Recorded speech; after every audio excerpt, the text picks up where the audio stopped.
സംസ്ഥാനത്ത് സ്വർണ്ണവിലയിൽ വൻ ഇടിവ്. ഇന്നലെ പവന് 1,12,320 രൂപ നിരക്കിലായിരുന്നു വ്യാപാരം. ഗ്രാമിന് 14,040 രൂപയും. എന്നാൽ ഇന്ന് വില വീണ്ടും ഇടിഞ്ഞു. ഇന്ന് പവന് 1,09,160 രൂപയാണ് വില. ഗ്രാമിന് 13,645 രൂപ നിരക്കിലാണ് വ്യാപാരം. വിപണി വിലയോടൊപ്പം 3% GSTയും പണിക്കൂലിയും ഹാൾമാർക്കിംഗ് ചാർജും ചേരുമ്പോൾ വില ഇനിയും ഉയരും. സ്വർണത്തോടൊപ്പം വെള്ളി വിലയും ഉയരുന്നുണ്ട്. ഗ്രാമിന് 269.90 രൂപയും കിലോയ്ക്ക് 2,69,900 രൂപയുമാണ് നൽകേണ്ടത്. ജൂൺ മാസത്തിലെ ആദ്യ ദിവസങ്ങളിൽ വൻ ഇടിവാണ് സ്വർണ്ണവിലയിൽ രേഖപ്പെടുത്തിയത്. 1, 2, 3 തീയതികളിൽ വില മാറ്റമില്ലാതെ തുടർന്നു.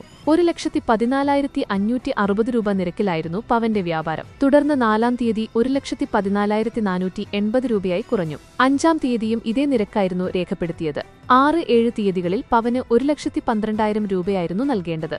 8-ാം തീയതിയും വൻ ഇടിവാണ് സംഭവിച്ചത്. 1,11,240 രൂപ നിരക്കിലായിരുന്നു വ്യാപാരം. എന്നാൽ കഴിഞ്ഞ ദിവസം സ്വർണം തിരിച്ചുകയറി. പവന് 1,12,320 രൂപയാണ് രേഖപ്പെടുത്തിയത്.